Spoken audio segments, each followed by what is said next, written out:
he doesn't really know how to play any instruments. He's lying. But that's not what the purpose of my story is. During this play, there are several scenes where the actors and actresses are singing and dancing and doing whatever. And I'm trying to think of a song. I can only think of a song that goes at the very end. But like, you know, they would go up there and they would have to do a song, and he would get there like, 76 trombones led the big parade with 110 trombones right behind. And they were followed by 15 or 20 drums that went like this, followed by a tambourine. And he would go around and just singing like crazy. And he'd also be dancing. I'm going to try and do this again with the dance. He'd like, 76 trombones with the big parade, with 110 trombones right behind. Followed by 10 or 20, I don't remember, tambourines, and then a drum set to boot. And it's just like, and they go on doing all this stuff. And while he's doing that, people are standing behind him with this big look like this. They got this huge grin. They're like,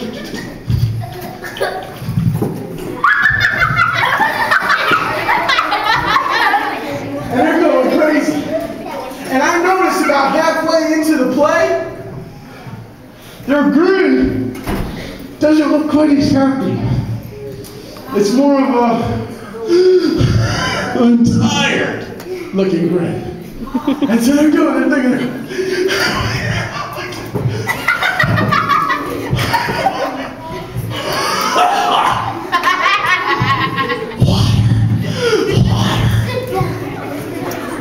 and they're going like that. That kind of hurt my throat. And all of a sudden, halfway through the play, the curtains drop. And someone comes out and says, intermission.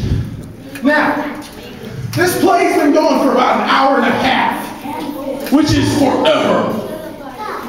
And so, the whole time this play is going on, I'm sitting there like this.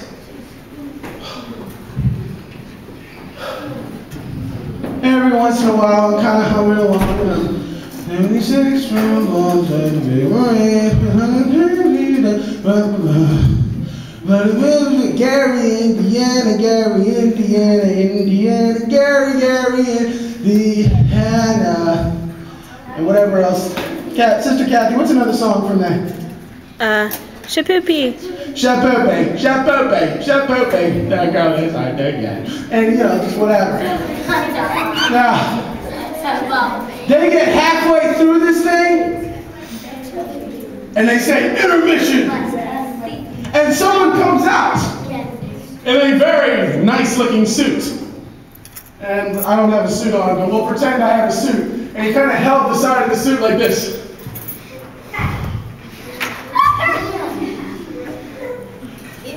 Folks, this is the intermission for the Music Man. We will be starting again in about 10 minutes. If you would like to refresh yourself with some chocolate chip cookies and Coca-Cola Classic, it's right over there. If you'd like to use the restroom, it's right over there. If you would like to powder your nose, do it at your seat.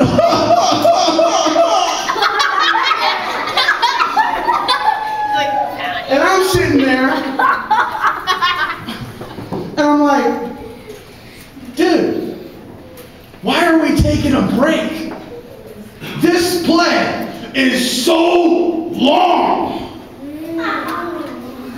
What are we taking a break for? Let's go. The sooner we get started again, the sooner I get to go home. But no, we gotta take a break. So I'm sitting here, waiting to start the play again.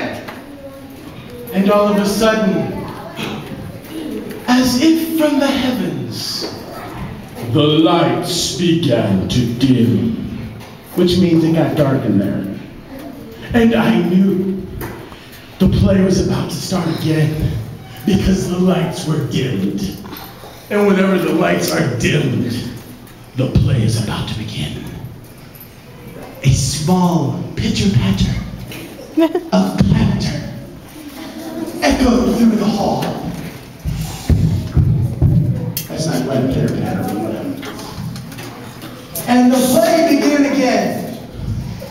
And it goes off, with somebody going, Where's Professor Harold Hill? He told us he knew how to make a boys band, and I heard those boys play, and he does not know how to make a boys band. That boy sounds horrible. I cannot believe that guy told me he knew how to make a boys band. He did not know how to do a boys band. I got my son Harold. I said, Harold, come here. We're going to get you in a boys band. Professor Harold Hill knows how to make a boys band. And he said, come here, Dad, I want to be a... And he gave me anyway, he went over there. I paid $500, and I got myself a trombone. And I said, boy, play that trombone. And he said, okay, I will, Dad. And he did. He went...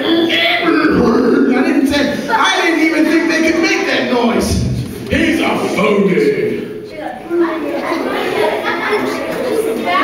now. So we get to the end of the play. I realized I was talking really fast just then, and some of you are not at all sure what I said. I'm not 100% sure what I said either, so don't worry about it. But they were like, at the end of the play, I was like, why did they have an intermission? Why did we have to take a rest? I don't understand. And you know what somebody told me? And when they said that, I was like, this guy is brilliant. They told me, you take an intermission because the actors are working so hard and they're doing all these dance moves, which I obviously cannot do.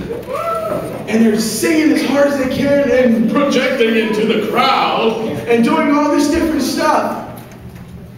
They needed to take a break. They needed to rest. And I was like, oh, the intermission wasn't for me. The cookies was just a ploy to get my money. They weren't trying to Give me a break. No. They were giving the actors a break. And you know what? I started thinking about it, and then I didn't think about it again for another couple years. And then about a half hour, about an hour and a half ago, I was looking at the lesson plan, and it occurred to me. That's what Sunday is for us. Because as Christians, as human beings, to be honest with you, we're constantly moving. Okay, now I gotta eat cereal. I ate my cereal. Okay, now I gotta get dressed for school. I gotta dress for school. Now I gotta go to the bus stop. I gotta go to the bus stop. I'm at the bus stop. Now I gotta go to school. I'm doing school. I forgot my homework. I'm gonna do it really quick. Oh man, I got it done. All right, give it to the teacher. Going to the next class. Going to the next class. Going to the next eating lunch. Going to the next class. Going to the next class. Oh, recess got canceled. That's next. Then we go to the next class. We're going around. And then we go home. Then we got homework. And then we go to bed. And we do it all over again. And we never stop.